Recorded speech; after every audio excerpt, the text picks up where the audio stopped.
Welcome back, my lovelies. It is time for yet another Neckbeard story with your friend Moonhorse. This is by Reddit user Paper Star Noir. Ooh, very intriguing. Just your friend.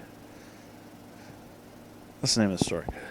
So I'm extremely new to Reddit, and I'm a bad writer. Oh, don't say that. So please excuse my terrible storytelling skills. Look, if I can tell a story, anybody can do it. I'm a fucking moron. I've been reading this subreddit, and I felt like adding my own crazy, creepy neckbeard experience. This happened throughout my junior and senior years of high school. Honestly, I have vague memories of each conversation and how things went down exactly.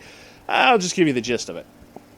So when I was around 16, I admittedly was a pretty dumb, edgy teenager. I'd gone through a pretty bad breakup with a mentally abusive boyfriend. That's a whole different story. I felt pretty lonely and latched on to anyone who showed me attention. I spent a lot of time on the internet, and 90% of my friends were online friends. I'm not really judgmental at all, and I can usually make friends with different types of people. At the time, I just met my boyfriend, my now fiancé. Oh, congratulations! We met online, and he lived and still lives across the world from me, but at this point in the story, it was before... And, this is before we met. This is basically before they crossed over and met. Okay. My junior year, I met this guy. Let's call him Ty, random. He just turned 20, and honestly, forgot which website I met him through, but we casually talked through Skype via PMs only. To give a little background on this guy, I knew he was a furry and into anime. I'm not into furries, but whatever. Like I said, I'm not judgmental. You like what you like. At the beginning, I didn't really catch on to any really bad vibes from him. It was just friendly banter about common interests and all that friendly shit. When I started dating my boyfriend is when things started to get a little strange. Everything was fine at the start, but then odd things started to happen. Not to me, but to my boyfriend. He'd message me and say some random girls would try to add him on Skype and talk to him in a flirty manner, or even worse, try to egg him into cheating, e.g. masturbating on camera. Honestly, I confided in my friends the most of the time. I would mention to Ty that these odd things were happening, and Ty usually just offhandedly pointed out that maybe my boyfriend was actually cheating on me. I always dismissed it since I knew him, and I wasn't dumb enough to admit it. And I knew him, and he wasn't going to just straight out admit it like that. The random girl situations would happen a couple of times every few months, but I just kind of shrugged it off.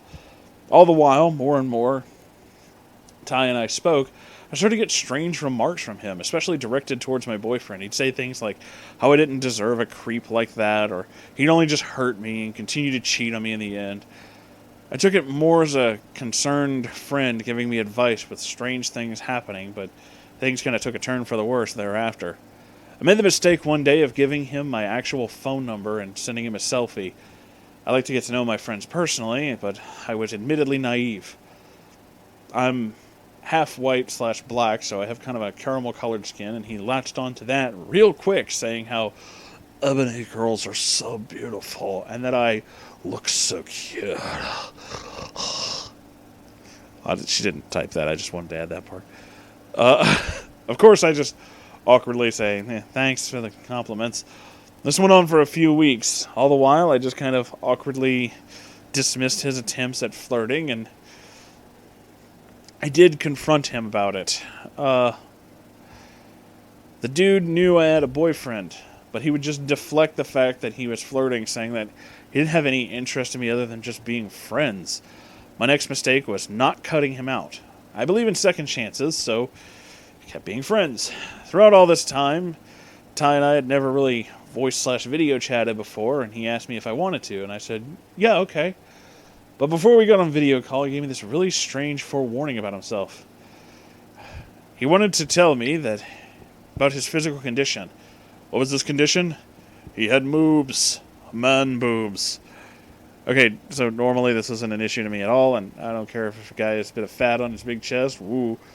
But it was just the way he had to point it out, as if he didn't point it out, it would be a problem. And he went on about it, describing the literal medical condition for it. Alright, dude, fine, whatever, I don't judge. So we get on video, and I'm starting to regret it. I have never seen a pic of this guy I'd been friends with for months before, and it set me back. What I was met with was the greasiest looking man I'd ever seen. He's wearing this ill-fitting and dirty bright yellow shirt that showed off his man boobage pretty well. He had long greasy blonde hair that was tied into a ponytail and a pretty grisly looking blonde neckbeard. To top it all off, I only saw him from the shoulders down, but I swear to God, you mean the shoulders up. I only saw him from the shoulders up, but I swear to God, he's jerking off. One of his shoulders was bumping pretty frequently, and he began to comment on how I was an ebony beauty, and how it was great to see me, or something along those lines, but I don't really remember much because I immediately dropped the call due to discomfort. I'll be honest, I don't remember exactly how the conversation went that led to the call, but I know it was 100% innocent, so there was no reason to think it was anything sexual. I proceeded to tell my boyfriend about it, and he, of course, gets pissed and got me to block him on Skype. Well, I forgot to block his phone number too, and the next day I receive a dick pic at school during band practice. Blocked his ass there too. Finally, after a while of being unblocked, Ty seemed to finally drop out of my life, but suddenly, after a month or so, the strange girls trying to get my boyfriend to fap on camera started up again. Strange things started to happen to me as well. One being that my Skype somehow got posted on a porn site, and I got flooded with PMs one day about people requesting cam sex. I'm livid, but I couldn't be sure who did it at the time, being since I thought it could have been Ty or my crazy ex. I had forgotten Ty had an account on a website that I frequented, so he shows up in my PMs, letting me know about a female friend of his caught my boyfriend cheating on me. He proceeds to tell me how he's a sleuth and likes to catch guys in the act of either cheating or just being a man whore in general. He shows me a video that he recorded of another gross dude jerking off on camera. That guy's a whole other neckbeard story. I demand proof of my boyfriend doing this, but he claimed he wasn't able to record it but his friend could vouch for it. And of course I said I wasn't going to believe him just on his word, and he insisted I add him back on Skype to discuss it.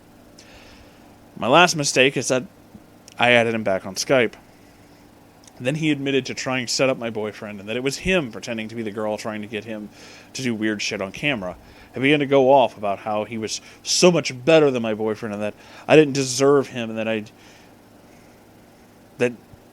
he didn't, whatever. Okay, I see what you did. Anyway, that he needed to protect me from such a creep, and that he saw me like a little sister. I go off at him and say he's a fucking hypocrite, and since he was being sexual towards me, especially as a minor, despite that, he went on to say that how in the state he lives, 16 is the age of consent, and it'd be totally okay if we had sex, and that he could take care of me. And this guy still insists he only sees me as a sister. My boyfriend eventually gets pulled in the conversation and fucking exploded at him. We mutually blocked him, and my boyfriend said that if he ever contacted me again, he'll get in touch with the police. I never needed to do that, thankfully, since after that he left me alone. I know if I had made some better decisions, I could have avoided this situation, but sadly it was just my friendly nature. He tried to contact me at least 2 or 3 times since then and apologize. It's been about 6 years, and I really don't need that in my life. TLDR, befriends a guy online that tries to get me to break up with my boyfriend by failing to get him to fap on camera, all in order to protect me. He masturbates on vid call with me, sends me unsolicited dick pics, fetishizes my race, continues to try to be sexual with me despite the fact that I was a minor, and considered me his sister, but he just wants to be friends. That's just... That...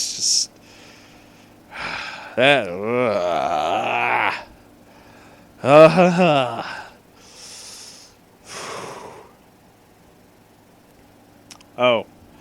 Let's end this little story with just a little note. The first comment here from Reddit user Astronaut Chicken. Stories like this make me so confused with their line of thinking. They spend months making you comfortable and luring you in, and the first chance they get to FaceTime, they start masturbating. How fucking stupid is this? I FaceTimed a friend one night because he had a new baby he had been bragging about on Facebook, and I wanted to hear all about this. He starts jerking it while we're talking. I knew him IRL but moved, so I knew how few friends he actually had. He ruined a perfectly good friendship for 1 minute of pleasure, I guess? I mean, how much could he have gotten out of that? Shit is confusing. Side note, his girlfriend's asleep in the other room. Wow. Wow. That is fucking... Wow. Ugh. Disgusting. Anyway, thank you all for watching. Like, comment, subscribe if you enjoyed this. Also, I have the Patreon. If you'd like to send $1, that would be cool too. Okay, I'm gonna go, drink cheap wine and read more Neckbeard stories because that's what I do with my life. Alright, goodbye!